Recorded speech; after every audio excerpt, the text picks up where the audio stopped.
히브리서 13장 15절부터 17절까지 보겠습니다. 같이 읽겠습니다. 그러므로 우리는 예수로 말미암아 항상 찬송의 제사를 하나님께 드리자. 이는 그 이름을 전하는 입술의 열매니라. 오직 선한 행함과 서로 나누어 주기를 잊지 말라. 하나님은 이 같은 제사를 기뻐하시느니라. 너희를 인도하는 자들에게 순종하고 복종하라. 그들은 너희 영혼을 위하여 풍성하기를 자신들이 청산할 자의 것 같이 하느니라. 그들로 하여금 즐거움으로 이것을 하게 하고 근심으로 하게 하지 말라. 그렇지 않으면 너희에게 유익이 없느니라.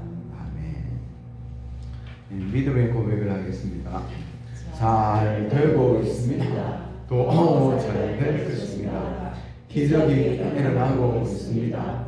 하나님 아버지 사랑합니다. 신뢰합니다. 감사합니다. 내 주 예수님 사랑합니다. 신뢰합니다. 감사합니다. 내 주 성령님 사랑합니다. 신뢰합니다. 감사합니다. 아멘. 15절 같이 한번 읽어볼까요? 다시. 그러므로 우리는 예수로 말미암아 항상 찬송의 제사를 하나님께 드리자. 이는 그 이름을 전하는 입술의 열매니라. 아멘. 정말 우리 가슴 속에 예수님의 십자가가 새겨져 있다면 찬송은 나오게 되어 있죠. 여러분, 나의 신앙을 점검하는 여러 가지 가운데 하나가 하나님을 향한 찬양입니다. 내가 바로 가고 있는가 그렇지 않은가 점검하는 여러 가지 중에 하나입니다. 찬양입니다. 저도 쭉 돌이켜볼 때 그냥 하나님의 은혜 안에 갈 때 정말 하나님의 임재를 느낄 때 나도 모르게 허물거리시잖아요. 하나님의 향한 찬양입니다. 그런데 환경하고는 거의 관계가 없습니다. 나의 입술에 찬양이 끊어지거나 약하다면 나의 신앙이 약한 것입니다. 어린 아이이거나 병든 것입니다. 그래서 정말 환경에 따라 변하는 것이 아니라 어떤 환경과 관계없이 우리 하나님으로 인하여 우리 예수님으로 인하여 그 하나님 아버지의 사랑과 성령으로 인하여 우리 입술에 찬양이 끊어지지 않기를 바랍니다. 하나님은 영원하신 분이잖아요. 하나님은 변하지 않잖아요. 그러면 되잖아요. 환경이 어찌하든지 간에 하나님이 이랬다 저랬다 그렇게 하지 않으시는 분이니까 그것만 되잖아요. 그리고 나에게 내 주변에 일어나는 모든 일이나 환경은 변치 아니하시는 하나님의 손 안에 99%가 아니라 100% 들어있잖아요. 안 그렇습니까? 그래서 그걸 생각하면서 우리 믿음으로 나아가고 정말 찬양이 되어지는 이 찬양, 찬송이라 해도 되고 찬양이라 해도 되고요. 오늘 본문 말씀은 하나님께 드리는 제사라고 표현되어 있습니다. 저는 준비 찬송이라는 말을 좋아하지 않습니다. 한때 저도 이 말을 많이 썼습니다. 그리고 저희 행동도 준비 찬양 말 그대로 준비 찬양이니까 그 시간에는 안 들어가도 본 예배 드리기 전에 들어가면 된다는 생각이 좀 들어 있었습니다. 그런데 그것은 잘못된 생각이었습니다. 찬양은 예배입니다. 하나님께 올리는 거룩한 산 제사입니다. 지난번 말씀드린 바가 있는 것 같은데 제가 기장에서 부목사로 있을 때에 제가 유년만을 맡고 있었고 또 제 몇 년 후에죠. 강로사님 한 분이 초등부를 맡고 있었습니다. 근데 이 초등부는 좀 연계된 기관이니까 교사 기도회를 할 때는 같이 하였습니다. 한 번은 제가 인도하고 한 번은 그 강도사님이 인도하였습니다. 그런데 가만히 보니까 제가 기도회를 인도할 때보다 그 강도사님의 기도회를 인도할 때가 더 나은 거예요. 뭔가 모르게 성령의 역사가 더한, 그 제가 느껴지는 거예요. 왜 그럴까 고민하고 좀 살펴보고 연구를 해봤습니다. 설교를 죄송하지만 설교는 제가 좀 나은 것 같아요. 강도사님보다. 그리고 평상시 기도나 경건이 제가 그 강도사님보다 못하다고 보지 않았습니다. 근데 한 가지, 그 강도사님이 저보다 월등한 것이 있어요. 그것은 찬양이었습니다. 기도회가 시작되면 그분은 한 30분 정도 마음을 다해야 막 열정적으로 찬양을 인도하는 겁니다. 제가 보기에도 그렇게 느껴졌습니다. 근데 저는 절차 중에 하나, 말 그대로 준비 찬양을 하고 설교와 기도 시간에 들어가는 거예요. 그분은 진실되게 찬양을 하고 들어간 그것이 달랐습니다. 찬양은 하나님께 드리는 거룩한 제사입니다. 항상 드려져야 할 제사입니다.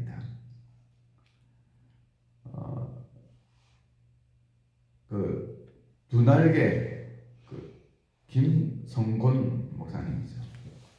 이분이 하는 그 집회를 인도하거나 강의를 할 때 쭉 보니까 예배 같은 것도 그렇고요. 앞에 찬양팀이 찬양을 쭉 하는데 보통 찬양 끝나면 자기 이제 말씀 전하는데 한 번씩 딱 어떻게 하는가 하면요. 딱 찬양이 뭔가 미흡하다 느껴졌을 때는 본인이 직접 찬양을 다시 합니다. 그리고 됐다 싶을 때 말씀을 전하더라고요. 단지 준비 찬양이 아니라 하나님께 드려지는, 이 찬양이 하나님께 연락됐다. 하나님께 드려지는 찬양이 하나님께 연락이 되면 하나님의 은혜와 영광이 그 집회 위에 임하잖아요. 무디는 집회를 하면서 늘 생키라는 찬양 가수를 데리고 다녔다 하더라고요. 생키가 갈 때는 또 다른 분을 다니겠죠. 찬양하기 전에는 말씀을 직접적으로 본 건 아닌데 시대가 좀 차이가 나니까 찬양하기 전에는 그 말씀을 안 전한 걸로 제가 알고 있습니다. 정말 찬양이 중요합니다. 찬양은 또한 열매입니다. 마태복음 12장 33절에 보면요. 나무도 좋고 열매도 좋다 하든지 나무도 좋지 않고 열매도 좋지 않다 하든지 하라. 그 열매로 나무를 아느니라. 어떻게 해요? 열매로 나무를 아는데 그 열매 중에 중요한 열매 중에 하나가 뭐라고요? 찬송, 찬양이라는 거예요.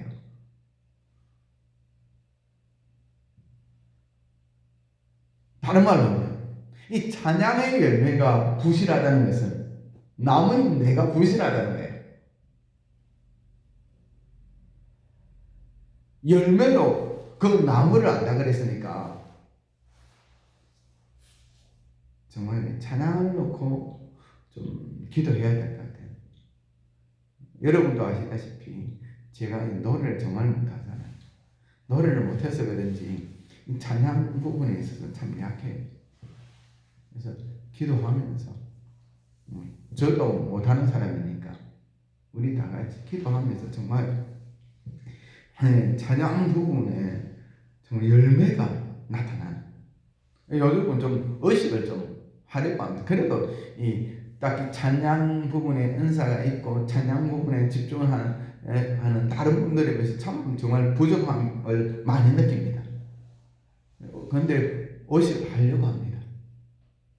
그냥 준비 찬양이 아니라 정말 하나님을 찬양하는, 예배 시작하기 전에 부르는 찬양이든지 예배 가운데 부르는 찬양이든지 하나님 준비라는 의미에서가 아니라 진실되게 하나님을 경배하는 하나님께 드려지는 그 제사의 의미로 정말 하려고 노력을 합니다. 정말 그렇게 되길 바랍니다. 그래서 저는 그 신앙생활이라고 하는 게 뭔가요? 그 하나님께서 먼저 은혜를 쫙 주시고 그 다음에 사람이 반응하는 거의 보통 제일 일반적이죠. 근데 그렇지 않고 또 반대되는 경우도 있잖아요. 사람이 한참 어떤 하나님께 구하고 하나님을 바라고 있으면 딱 그 밋밋하다가 하나님께서 딱 어느 시점이 되면 은혜를 쏟아 부어 주시는 경우 있고 그냥 계속 하는 마음에 조금씩 쫙 이렇게 올라가는 경우 있고 그래서 하나님 둘 다 사용하시더라고요. 세계적 은혜를 주시고 은혜에 반응하는 그런 경우. 그 다음에 우리가 구하는데 우리가 노력하는데 어떻게 해요? 쭉 있다가 은혜가 팍 부어지는 조금씩 쫙 올라가지고 좀 세월이 지나면 정말 은혜 가득한 하나님의 은혜가 부어져가지고 찬양이 팍 터지고 그런 게 있잖아요. 정말 집회 같은 데 참석했다가 은혜 못 들으니까 나도 모르게 막 입에 흥얼거려지고 뭐 찬양이 나오는 거예요. 하루 종일 찬양해도 지겹지 않고 막 기쁘고 그렇잖아요. 그러면 좋죠. 그렇지 않으면 그럼 그럴 때가 기다려야 되니까 아니죠. 우리가 먼저 구하는 거예요. 그리고 막 은혜가 되든 안 되든 쭉 기도하면서 찬양하는 거예요. 찬양하다 보면 하늘이 열리는 그런 감정들도 좀 들었어요. 하는 거예요. 그래서 찬양. 16절 보면 16절. 같이 한번 읽겠습니다. 오직 선을 행함과 서로 나누어 주기를 잊지 말라. 하나님은 이 같은 제사를 기뻐하시느니라. 지금 이제 히브리서 13장은 마무리합니다. 마무리하는데 히브리서는 저자를 모르죠. 근데 서신서들 쭉 보면 마무리하는 것은 그냥 인사치레로 쭉 하는 것같이 보이는데 거기서 핵심적이지 쫙 정리가 되어지고 특별히 어떤 부분인가 하면 서신서의 그 대부분이 쫙 마무리는 그냥 그 진리에 깊이 있게 파헤치는 그런 부분은 이미 본론에서 다 이야기했고요. 마무리는 슬쩍 우리 삶에 대해서 그냥 슬쩍 건드리는 것 같은데 자세히 보면 뭐가 포함되어 있는 거면 그곳에 우리 하나님의 진리와 연관된 핵심적인 삶의 모습을 다 정리하면서 마무리하는 거예요. 서신서 구조가 주로 그렇게 되어 있어요. 그냥 슬쩍 이야기하는 거 같잖아요. 착하게 세상 말로 하면 착하게 살아라 하든지 이렇게는 하지 말고 이렇게 해라 그럴 것 같은데 오직 선을 행함과 서로 나누어 주기를 잊지 말라. 하나님은 이 같은 제사를 기뻐하시느니라.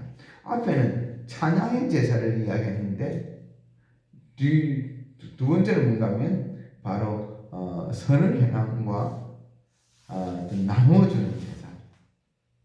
이 두 개 합치면 하나님 사랑과 이웃 사랑입니다.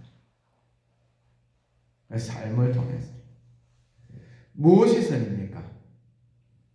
하나님을 사랑하는 것과 이웃을 사랑하는 것이 선입니다. 하나님의 말씀을 사랑하고 기쁨으로 순종하는 것이 선입니다. 이 세상 법칙과 하나님의 나라의 법칙은 천국의 법칙은 다릅니다.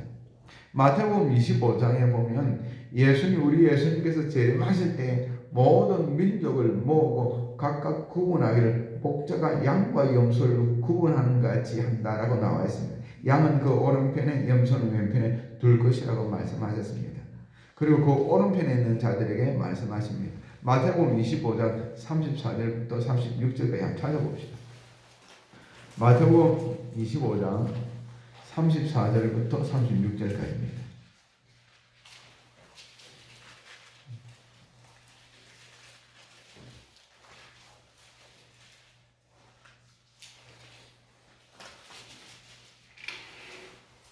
마태복음 25장 34절부터 36절까지.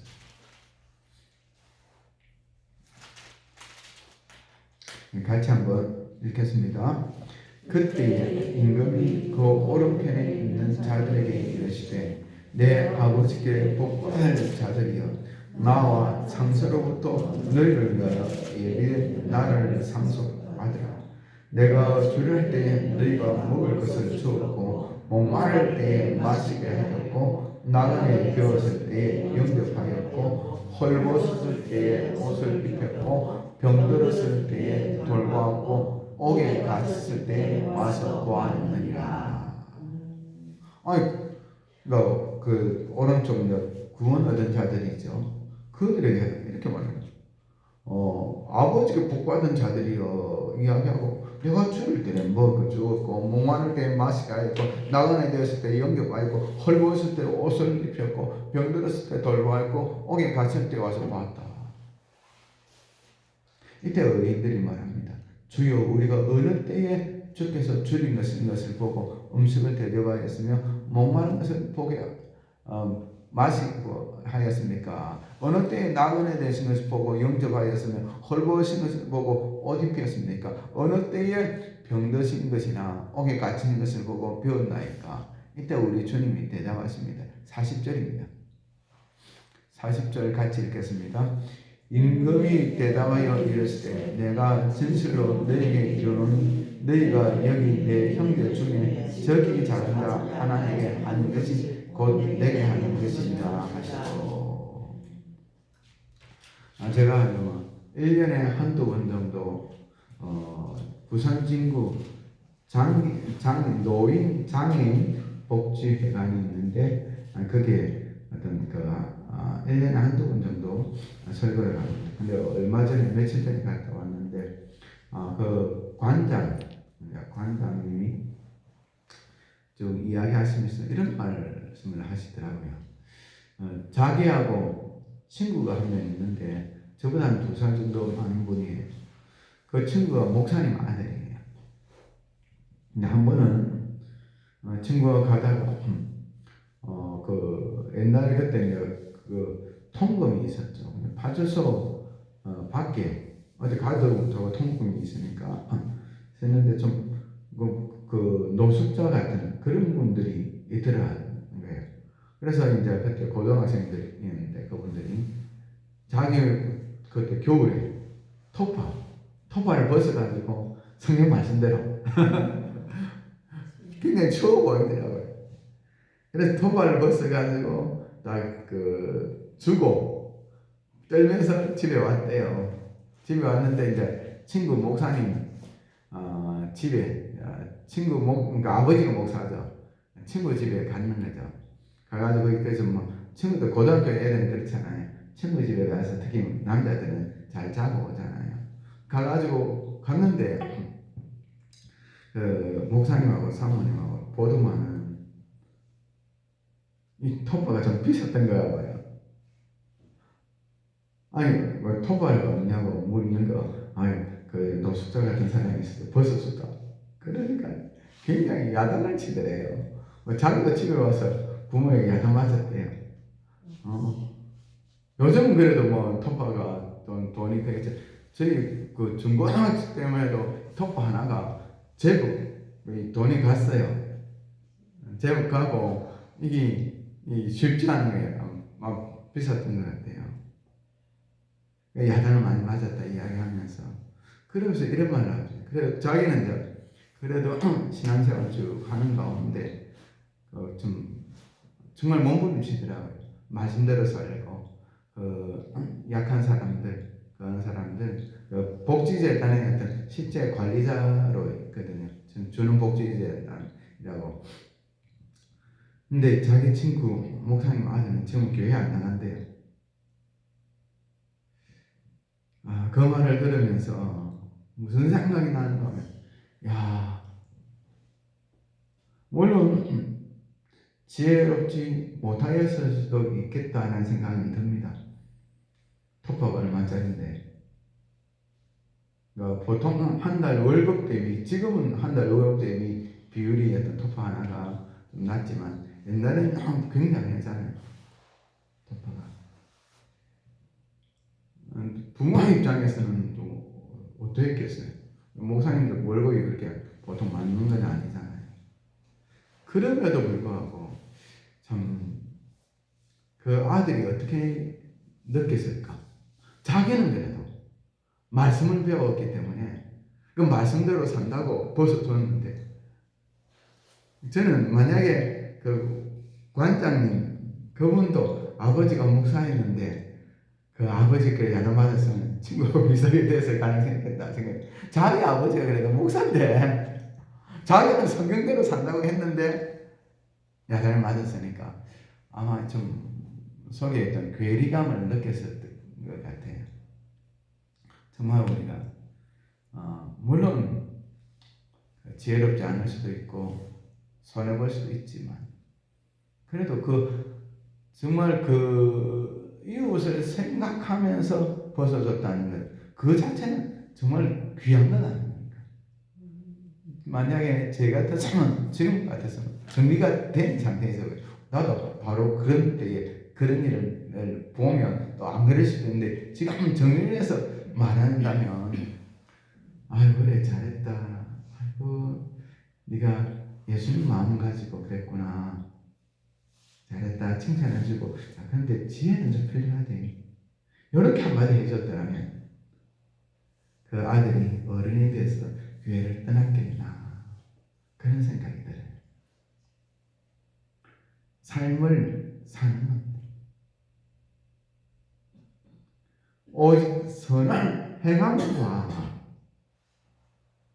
여러분 단지 말씀을 이론을 배우는 것이 아니라 우리는 말씀과 삶은 하나로 연결되어지는 거예요. 그리고 그 말씀이 뭐라 이야기합니까? 서로 나누어 주기를 잊지 말라, 주고받고 해라, 그런 뜻이 아니죠. 서로 새 계명을 너희에게 주노니 서로 사랑하라, 내가 너희를 사랑한 것 같이 너희도 서로 사랑하라. 이 말이 사랑하는 사람끼리, 우리끼리 내가 요만큼 주고 니도 요만큼 주고 끼리 주거니 받거니 이렇게 해라 말이 아니죠. 내가 사랑하는 것처럼 누구든지 그런 마음 가지고, 내가 너희를 위하여 십자가에 죽었던 것처럼, 내가 너희 발을 씻겼던 것처럼 너희도 그리 해라, 그런 뜻이잖아요. 근데 지극히 작은 자, 여기 보면 이 40절 보면 지극히 작은 자 하나에게 한 것이 곧 내게 한 것이다. 제가 성탄절, 지난 성탄절에 주부의 식당 이야기인데요, 파파노의 성탄절이라는 이야기가 전해 내려옵니다. 러시아의 한 작은 마을에 파파노라는 착하고 성실한 구두수송관 할아버지가 사셨습니다. 이 할아버지에게 어느 성탄 전날 밤 꿈에 예수님이 찾아오셨습니다. 내 성탄절날 할아버지를 방문하고자 합니다 라는 말씀을 남기셨습니다. 할아버지가 잠을 깨웠을 때에 눈 속에서 솟아오르는 찬란한 태양이 밝게 비치는 성탄의 아침이었습니다. 할아버지는 예수님을 맞이하기 위해 성탄절에 특별히 쓰는 커피 주전자를 난로 위에 올려놓고 청소도 깨끗하게 하였습니다. 그런데 기다리는 예수님은 보이지 않고 거리에 청소부만 보이는 것이었습니다. 할아버지는 청소부를 향해 이리 들어와요, 추운데 몸이나 녹이고 커피라도 들어요 라고 말하고 그를 맞이해 드렸습니다. 점심때가 다 되어도 예수님은 보이지 않았습니다. 대신 한 누더기 옷을 입은 여인이 헛이불에 어린 아이를 사 들고 걸어오고 있었습니다. 할아버지는 측은하여 그 여인을 가게 안으로 들어오게 했습니다. 빨갛고 시퍼렇게 얼어있는 아기의 발을 할아버지는 보게 되었습니다. 할아버지는 아기에게 신발을 신겨주고 싶은 마음이 들었습니다. 그래서 어젯밤에 보았던 조그만 신발을 신겨보았습니다. 신기하게도 꼭 맞았습니다. 아기와 여인은 행복하고 감사한 표정을 지어 보였습니다. 어느덧 마을에 저녁 기운이 몰려왔습니다. 할아버지는 저녁 준비를 위하여 스프와 빵을 데웠습니다. 그때 할머니와 그 할머니의 과일을 훔쳐 달아난 어린 아이를 발견하게 되었습니다. 할머니는 훔치고 달아나던 아이를 붙잡아 때리며 경찰서로 데리고 가려고 끌고 갔습니다. 그때 파파는 그 할머니에게 간청을 했습니다. 그 아이가 배가 고파서 그런 짓을 했으니 용서해주고 내가 대신 과일값을 지불하지요. 파파나의 말에 할머니는 그 아이를 용서했고 그 아이도 할머니에게 용서를 빌었습니다. 어느새 할머니와 아이는 정답게 길 저쪽으로 함께 사라지고 있었습니다. 그러나 기다리던 예수님은 오시지 않았습니다. 결국 꿈이었단 말이지 라고 시리에 빠져 있었습니다. 그때 할아버지 나를 보셨지요? 라고 하는 어젯밤 꿈의 그 소리가 들렸습니다. 어디에 계셨습니까? 라고 묻자 나는 오늘 할아버지를 3번이나 찾아갔어요. 한 번은 청소부로, 한 번은 아기를 아는 여인으로, 마지막으로 거지로 말이에요. 당신이 나에게 베푼 따스한 사랑 정말 감사했어요. 거리에는 눈이 소복소복 쌓이고 있었습니다. 정말 작은 자 하나에게 한 것을 나에게 한 것이다. 그렇게 우리 주님은 말씀하시고 여기고 있습니다. 정말 베풀고 살아가는 때로는 좀 그것이 지혜롭지 못한 부분일 수도 있지만 그 마음은 받아주시고 그리고 또 지혜롭게 계속 한다면 정말 하나님이 기뻐하시고 우리 예수님 기뻐하실 것입니다. 선을 행하는 그 일, 하나님의 나라가 이 땅 위에 이루어지는 그 일을 하면서 살아가는, 그래서 우리 주님을 대접하는 착하고 충성한 종이라 칭찬하는, 내가 배고플 때 내가 먹을 것을 주었고 목마를 때 마실 것을 주었고 아플 때 돌보았고 감옥에 갇혔을 때 찾아왔다 칭찬받는 저와 여러분이 되시기를 주의 이름으로 축원합니다. 제가 기도할 때 하나님 정말 찬양의 제사, 찬송의 제사를 하나님께 드리는 자가 되기를 원합니다. 기도하고요. 그리고 하나님 정말 말씀만 배우는 자가 아니라 말씀대로 기쁨으로 행하는 자가 되기를 원합니다. 우리 기도하고요. 또 마음의 소원을 두고 기도하시다가 돌아가시기 바랍니다. 주여 하고 기도하겠습니다. 주여 아버지 감사합니다. 아버지